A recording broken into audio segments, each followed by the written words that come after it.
సుమిత్రానంద్ గారు ప్లీజ్ రామరెడ్డి గారు కంటిన్యూ. ఇప్పుడు రేవంత్ రెడ్డి గారు చెప్పే ఉదాహరణ ఏంటంటే ఇంతకు వెంకటస్వామి గారు కూడా స్పష్టంగా చెప్పారు.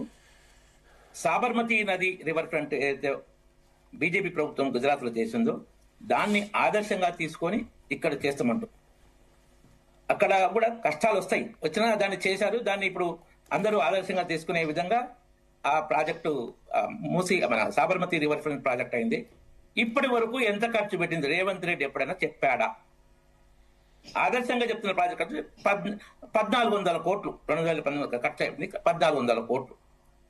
మరి ఇప్పుడు అప్పటి రేటు వేరే అనుకున్నా, ఇప్పుడు వేరే అనుకున్నా.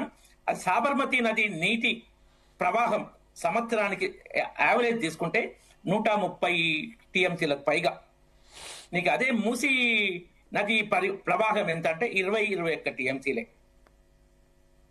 సరే, దానికన్నా తగ్గించడం కాదు, నువ్వు అంచనా చెప్పవు, ఒక ఫేజ్ 1 అంటావు, డిపిఆర్ ఉండవు, నువ్వు పవర్ పాయింట్ ప్రెజెంటేషన్ మెస్మరైజ్ చేసే ప్రయత్నం చేస్తావు, ఎన్నికల దృష్ట్యా ఇప్పుడు బిల్డప్ ఇస్తావు, నువ్వు చెప్పింది చేయవు. నువ్వు ప్రజలకు ఇచ్చిన హామీలు 2 ఏళ్ల పైగా అయింది, వాటిని బొందబెట్టావు. మహాలక్ష్మి ఎక్కడ? తర్వాత ఏ ప్రభుత్వం అయినా ప్రధానంగా చేయాల్సింది విద్య, వైద్యం. విద్య, పిల్లలకు నువ్వు ఫీజు రియంబర్స్మెంట్ బకాయిలు చెల్లించలేదు. వైద్యం, ఆరోగ్యశ్రీ విషయంలో నువ్వు బకాయిలు పడ్డ ఆసుపత్రులకు ఇంతవరకు పూర్తిగా చెల్లించలేదు. వాళ్ళు ఎప్పుడు మళ్ళీ పెండింగ్ ఎక్కువైందని బంద్ చేసేది తెలియదు. ఇంతకుముందు 2 సార్లు బంద్ చేస్తే మళ్ళీ కొద్దిగా బెదిరించి ఏదో చేసి స్టార్ట్ చేసి కానీ పూర్తి బకాయిలు చెల్లించలేదు. పిల్లలని మాత్రం చదువుకునే పిల్లలు ఫీజు రియంబర్స్మెంట్ ఇప్పటికీ పెండింగ్ పెట్టడం మీ ప్రభుత్వం బేసిక్ విషయం.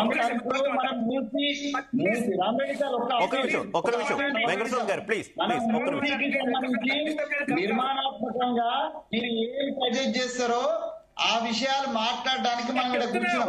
ఇప్పుడు మీరు మా ప్రభుత్వాన్ని విమర్శ చేయడానికి కూర్చున్నారంటే ఇక విమర్శలు చేద్దాం. విమర్శ కాదు అనేది.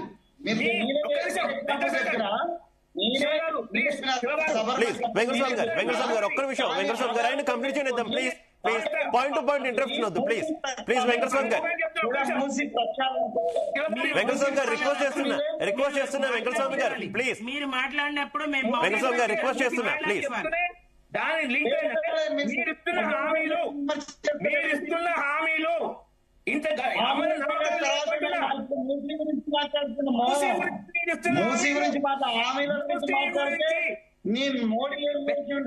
కేసీఆర్ హామీలు ఏం చేసిండు? వెంకటస్వామి గారు ప్లీజ్ వెంకటస్వామి గారు వాళ్ళ టైంలో మాట్లాడివ్వాలి ప్లీజ్. వెంకటస్వామి గారు రిక్వెస్ట్ చేస్తున్నా, మనకి జూన్ కూడా కొంచెం ఇబ్బందిగా ఉంది ప్లీజ్ అర్థం కాదు. ఒక్క నిమిషం. నేను చెప్పేది మూసీ విషయంలో మీరైతే నోటి హామీలు, డిపిఆర్ లేకుండా, లిఖితపూర్వక వాగ్దానాలు లేకుండా కేవలం నోటి హామీలు ఇస్తున్నారు. వాటి విశ్వసనీయత ఎంత? దానికి ఎగ్జాంపుల్ చెప్తున్నా. మీరు మేనిఫెస్టోలో ఇచ్చిన హామీలే అమలు లేదు, మీ నోటి హామీలు నమ్మేది ఎట్లా? Direct question.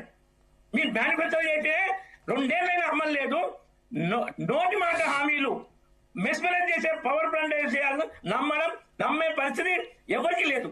కాబట్టి ఇంకా మీరు ఎగ్జాంపుల్ చెప్పిన దాన్ని 1400 కోట్ల ఖర్చు, మీ మొత్తం ఖర్చు ఎంత చెప్పండి. మూసీ రివర్ ఫ్రంట్ ప్రాజెక్ట్ కు మీరు పెట్టబోయే ఖర్చు ఎంత? వెంకటస్వామి గారు మీకు డైరెక్ట్ క్వశ్చన్, ఎంత ఖర్చు అవుతుంది మూసీ రివర్ ఫ్రంట్ చెప్పండి. అది ఎట్లా అవుతుంది? డబ్బులు ఏమైనా వస్తాయి అది చెప్పండి, మేము వింటాం. మేము మిమ్మల్ని మీరే చెప్పండి. ఇక వెంకటస్వామి గారు ప్రధానంగా నిన్న చూపించినటువంటి పవర్ పాయింట్ ప్రెజెంటేషన్ లో కూడా చాలా నిర్మాణాలు చూపించారు, ఏ రకంగా బ్యూటిఫికేషన్ చేయబోతున్నారు అనేది చూపించారు, అంతా బానే ఉంది.